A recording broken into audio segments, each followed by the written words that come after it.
Hello friends, आज के video में हम बात करने वाले हैं BA semester second political science unit third की। आपको अगर ये पीडीएफ चाहिए तो टेलीग्राम चैनल पर आपको ये पीडीएफ मिल जाएगी, जिसकी लिंक आपको डिस्क्रिप्शन में दी हुई है। तो चलिए स्टार्ट करते हैं आज के वीडियो को। तो आज के वीडियो में ये समकालीन भारतीय विचार, इसकी यूनिट का नाम है। फर्स्ट है महात्मा गांधी।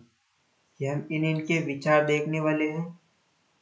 गांधी जी, पंडित नेहरू, डॉक्टर अंबेडकर, जयप्रकाश और उपाध्याय जी। तो स्टार्ट करते हैं। सत्याग्रह। सत्याग्रह दो शब्दों के मेल से बना है, सत्य प्लस आग्रह। इसका संधि विच्छेद हो जाएगा। इसका अर्थ है सत्य के लिए आग्रह या बल। यह सत्य और अहिंसा साधन का मेल है। सिद्धांत इसका, अगर सिद्धांत की बात करें तो इसका उद्देश्य विरोधी को पराजित करना नहीं, बल्कि नैतिक बल से उसके हृदय परिवर्तन द्वारा उसे सत्य स्वीकार करने के लिए प्रेरित करना माना जाता है। उपकरण।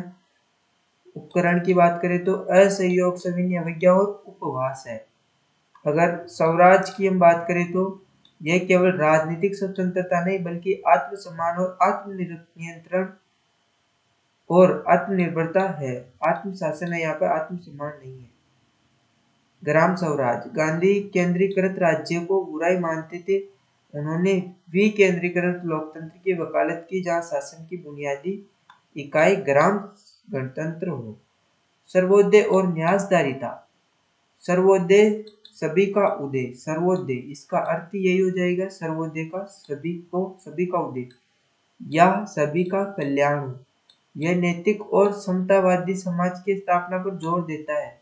न्यासधारिता। पूंजीपतियों को अपनी संपत्ति का ट्रस्टी यानी कस्टोडियन बनाना चाहिए और संपत्ति का उपयोग समाज के कल्याण के लिए ही करना चाहिए। आपके दूसरे हो जाएंगे जवाहरलाल नेहरू जी। आधुनिकता और धर्मनिरपेक्षता, यह इन्होंने बताया था। लोकतंत्र और वैज्ञानिक सोच के ये है। लोकतंत्र। नेहरू जी का दृढ़ विश्वास संसदीय लोकतंत्र और संवैधानिक शासन में था।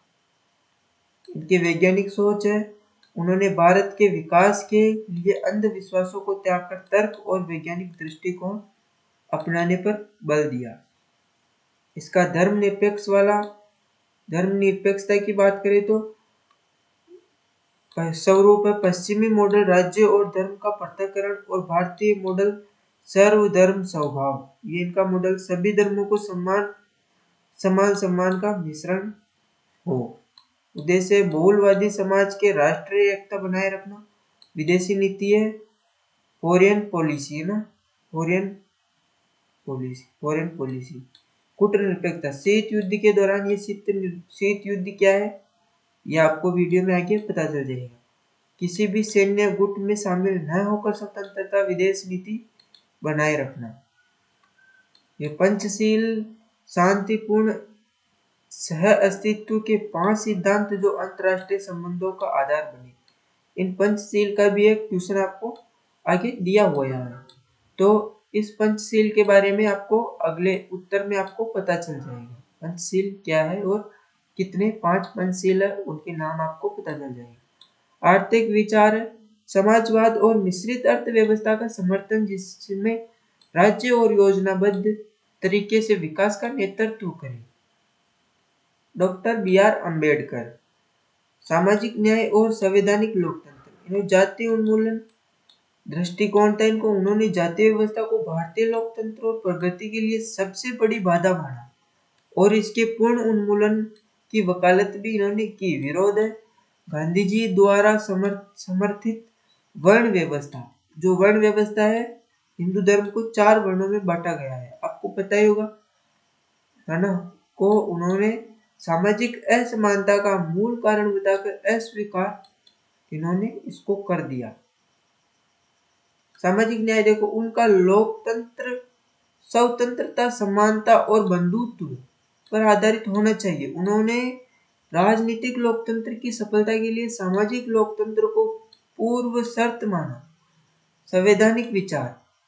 वह संवैधानिक साधनों के माध्यम से सामाजिक और आर्थिक क्रांति लाने में विश्वास करते थे। आरक्षण। आरक्षण इन्होंने दिए थे पिछड़े वर्गों को समाज की मुख्य धारा में लाने और प्रतिनिधित्व सुनिश्चित करने का एक अस्थायी लेकिन आवश्यक साधन माना। महिला उत्थान में भी इन्होंने कार्य किया था। हिंदू कोड बिल के माध्यम से महिलाओं को संपत्ति और तलाक जैसे मामलों में समान अधिकार दिलाने के लिए संघर्ष इन्होंने किया। अब आ गए जय नारायण प्रकाश या जयप्रकाश नारायण। संपूर्ण क्रांति और लोक शक्ति, है ना। संपूर्ण क्रांति अर्थ केवल राजनीतिक सत्ता परिवर्तन नहीं बल्कि सामाजिक, आर्थिक, राजनीतिक, सांस्कृतिक, बौद्धिक और आध्यात्मिक क्षेत्रों में एक साथ पूर्ण परिवर्तन की मांग। लक्ष्य है भ्रष्टाचार मुक्त, शोषण और मुक्त और सच्चा लोकतंत्र स्थापित करना। पार्टी रहित लोकतंत्र की बात करें तो उन्होंने दलीय राजनीति को भ्रष्टाचार और राष्ट्रीय हित की अनदेखी का कारण माना। जो दल बना के राजनीति करते उनको उन्होंने क्या माना? भ्रष्टाचार माना। उन्होंने लोक शक्ति, पीपुल्स पावर और सत्ता के विकेंद्रीकरण पर आधारित प्रत्यक्ष लोकतंत्र की वकालत उन्होंने की। जेपी ने भारतीय राजनीति में नैतिकता और जन भागीदारी को पुनः स्थापित करने का प्रयास किया। अब आ गए आपके उपाध्याय जी, जिनका पूर्ण नाम है दीनदयाल उपाध्याय। एकात्मक मानवतावाद, यहाँ से क्वेश्चन बनता है कि एकात्मक मानवतावाद क्या है और ये किनकी है? तो दीनदयाल उपाध्याय जी की है एकात्मक मानवतावाद। इसका यहाँ पे सिद्धांत भी पूछा जाता है। यह भारतीय दर्शन पर आधारित है जो व्यक्ति और समाज को एक दूसरे से अलग नहीं बल्कि एकात्मक मानता है। मानव का विकास, यह व्यक्ति के शरीर, मन, बुद्धि और आत्मा के संतुलित विकास पर जोर देता है। यही एकात्मक मानवतावाद है। अगर आर्थिक दृष्टिकोण की हम बात करें तो उन्होंने पूंजीवाद और साम्यवाद दोनों को दोषपूर्ण माना। पूंजीवाद और साम्यवाद दोनों को क्या माना? दोषपूर्ण माना। वह स्वदेशी और विकेंद्रीकृत सर्व प्रधान यानी मेहनत करने वाले की अर्थव्यवस्था के समर्थक थे। अंत्योदय क्या होता है? अंत्योदय के बारे में हम जानते हैं। दर्शन का अंतिम लक्ष्य समाज के अंतिम व्यक्ति, सबसे गरीब का उत्थान सुनिश्चित करना था। अंत्योदय का अर्थ यही है। उपाध्याय ने पश्चिमी राजनीति और आर्थिक मॉडलों के विकल्प के रूप में भारतीय संस्कृति और नैतिकता पर आधारित एक समग्र दर्शन प्रस्तुत किया। अब हम बात करने वाले कुछ ऐसे पॉइंट की जहां से हर साल एक क्वेश्चन आता ही है, तो ये डेफिनेशंस के रूप में पूछे जाते हैं। तो हम बात करते हैं इनकी, एक एक करके देखते हैं। तो गांधी सत्याग्रह क्या है? गांधी द्वारा प्रतिपादित संघर्ष का साधन है। यह सत्य और दृढ़ता और अहिंसा की मार्ग पर चलते हुए विरोधी का हृदय परिवर्तन करने की एक प्रक्रिया है। सर्वोदय की बात करें तो गांधी जी का सिद्धांत, जिसका अर्थ है सभी का उदय या सभी का कल्याण। इसका लक्ष्य नैतिक और समतावादी समाज की स्थापना करना। बात करें हम अगर न्यासधारिता की, तो गांधी जी का आर्थिक सिद्धांत, जिसके अनुसार पूंजीपतियों को अपनी संपत्ति का उपयोग समाज के संरक्षण ट्रस्टी के रूप में करना चाहिए, इसे क्या कहते हैं? न्यासधारिता। अगर हम बात करें एकात्मक समाजवाद की, तो ये किसे कहते हैं? दीनदयाल उपाध्याय का दर्शन जो मानव के शरीर, मन, बुद्धि और आत्मा के संतुलित विकास पर जोर देता है और अंत्योदय, सबसे गरीब उत्थान को लक्ष्य मानता है, उसे एकात्मक मानवतावाद कहते हैं। अब यहाँ पे हम बात करें संपूर्ण क्रांति की, तो यह बहुत इंपॉर्टेंट है, वेरी इंपॉर्टेंट, इसे मार्क कर लेना क्योंकि यहाँ से हर बार एक क्वेश्चन आता है। जयप्रकाश नारायण का विचार, इसका अर्थ राजनीति के साथ साथ सामाजिक, आर्थिक और नैतिक क्षेत्रों में एक साथ पूर्ण परिवर्तन लाना। तो आपके वो प्रश्न आ गए जिनके बारे में हमने पहले चर्चा की थी। तो महात्मा गांधी की सत्याग्रह में अहिंसा का क्या महत्व है, इसके बारे में मैंने आपको पहले बताया था पेज नंबर 1 में। तो ये देखो यहाँ पे इसके बारे में जानकारी दी हुई है सत्याग्रह के बारे में। यहाँ पे ये इसका उत्तर आपको लिखना है।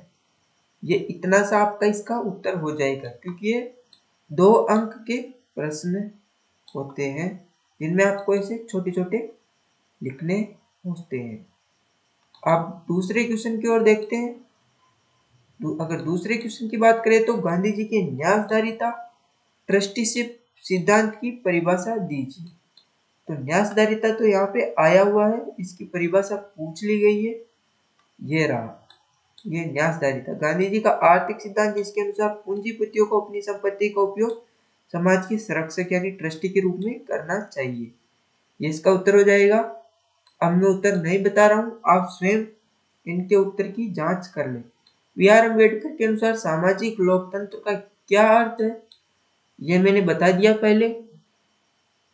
जवाहरलाल नेहरू की धर्मनिरपेक्षता का क्या मुख्य आधार है, मुख्य आधार क्या था, यह भी मैंने बता दिया। नेहरू के पंचशील सिद्धांतों में से कोई 2 सिद्धांत बताइए, ये आपको नीचे मिल जाएंगे इसके उत्तर। जयप्रकाश नारायण यानी जेपी की संपूर्ण क्रांति के कोई 2 आयाम बताइए, इसके भी आपको नीचे मिल जाएंगे। दीनदयाल उपाध्याय के एकात्मक मानवतावाद का लक्ष्य क्या है, इसके भी हम नीचे बात करेंगे।